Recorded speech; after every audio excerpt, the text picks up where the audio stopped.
காசா ஒப்பந்தமும் Trump அரசியல் திட்டமும் ஒரு தெளிவு பார்வை. இஸ்ரேல் இராணுவத்துக்கும் பாலஸ்தீனத்தின் காசா பகுதியை ஆட்சி செய்த ஹமாஸ் குழுவினருக்கும் இடையே 2 ஆண்டுகளாக போர் நீடித்து வந்த நிலையில் அமெரிக்க அதிபர் டொனால்டு ட்ரம்பின் முயற்சியால் இரு தரப்பினர் இடையே அக்டோபர் 9ஆம் தேதி அமைதி உடன்பாடு ஏற்பட்டது.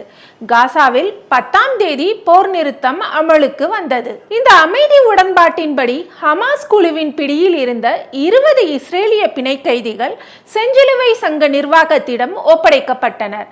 அவர்கள் காசாவிலிருந்து இஸ்ரேலுக்கு பாதுகாப்பாக திரும்பினர். இதைத் தொடர்ந்து இஸ்ரேல் சிறைகளில் அடைக்கப்பட்டிருந்த 154 பாலஸ்தீனர்கள் விடுதலை செய்யப்பட்டனர். அவர்களும் செஞ்சிலுவை சங்க நிர்வாகிகளிடம் ஒப்படைக்கப்பட்டனர். அமைதி உடன்பாட்டின்படி ஹமாஸ் குழுவினர் காசாவிலிருந்து வெளியேற வேண்டும். இதன்படி அவர்கள் காசாவுக்கு அனுப்பப்படாமல் எகிப்துக்கு அனுப்பப்பட்டுள்ளனர். இந்த போரின் போது காசா பகுதியைச் சேர்ந்த நூற்றுக்கணக்கானோர் கைது செய்யப்பட்டனர். அவர்களில் பலர் விடுதலை செய்யப்பட்டனர்.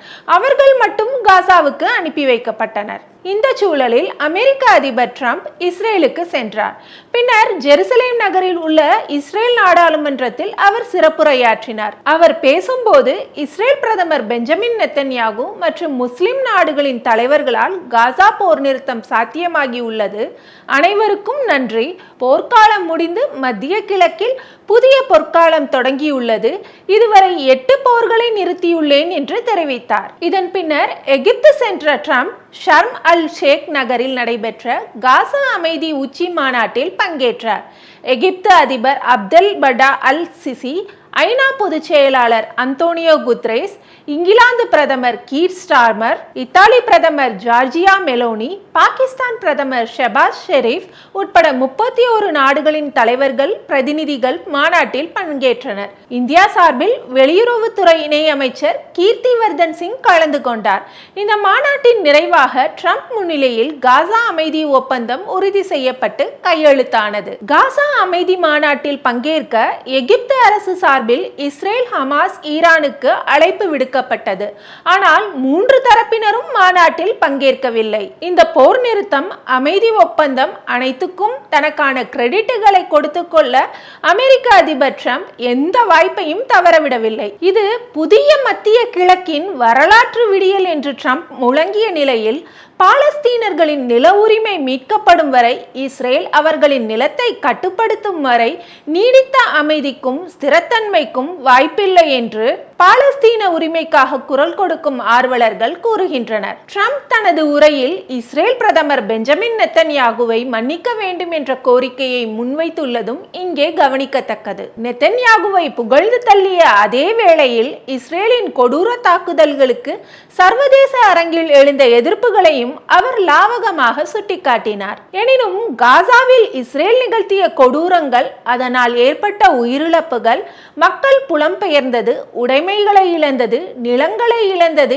எல்லாமே இன அழிப்பு என்று சர்வதேச நீதிமன்றம் கூறியது பற்றி ட்ரம்ப் எதுவுமே பேசவில்லை. இந்த பின்னணியில் காசா அமைதி ஒப்பந்தம் குறித்தும் ட்ரம்பின் முன்னெடுப்பு குறித்தும் எழுத்தாளர் SV ராஜதுரை சில கருத்துக்களை பகிர்ந்து கொண்டார். இஸ்ரேலின் இனப்படுகொலைகளை கண்டித்து உலகெங்கும் நடத்தப்பட்ட போராட்டங்கள், அண்மையில் மேற்கு ஐரோப்பிய நாடுகளையும் கூட பாலஸ்தீன அரசை அங்கீகரிக்கும் நிர்பந்தத்தை உருவாக்கியுள்ள சூழலில் ட்ரம்பின் 20 அம்ச திட்டம் வெளியிடப்பட்டது. காசா மக்கள் அனுபவித்து வரும் துயரங்களை போக்குவதும், இஸ்ரேலிய படைகளை திரும்பிச் செல்ல வைப்பதும், பாதுகாப்பு ஸ்திரத்தன்மையை நிலைநாட்டுவதும், இஸ்ரேல் பாலஸ்தீனம் என்ற 2 அரசுகளை ஏற்படுத்துவதை நோக்கிய நீதியான முழுமையான சமாதானத்தை ஏற்படுத்துவதற்கான நடவடிக்கைகளை மேற்கொள்ள வைப்பதும் இந்த திட்டத்தின் நோக்கம் என்று சவுதி அரேபிய அரசு கூறுகிறது. 10,000 குழந்தைகள் உட்பட 67,000 பாலஸ்தீனர்களை கொன்று குவித்து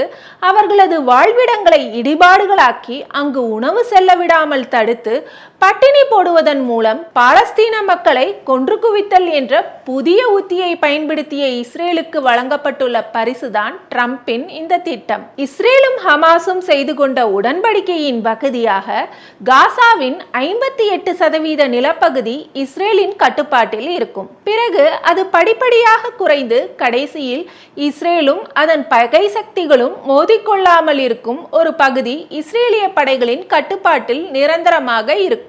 உண்மையில் இந்த ஒப்பந்தம் காசாவில் ஆதிக்கம் செலுத்தவும் பாலஸ்தீன தேசிய சுயநிர்ணய உரிமையை அடியோடு மறுக்கவும் இஸ்ரேலும் அமெரிக்காவும் கொண்டுள்ள குறிக்கோளை அடைவதற்கான இன்னொரு நகர்த்தல் தான் என்கிறார் எழுத்தாளர் SV ராஜதுரை.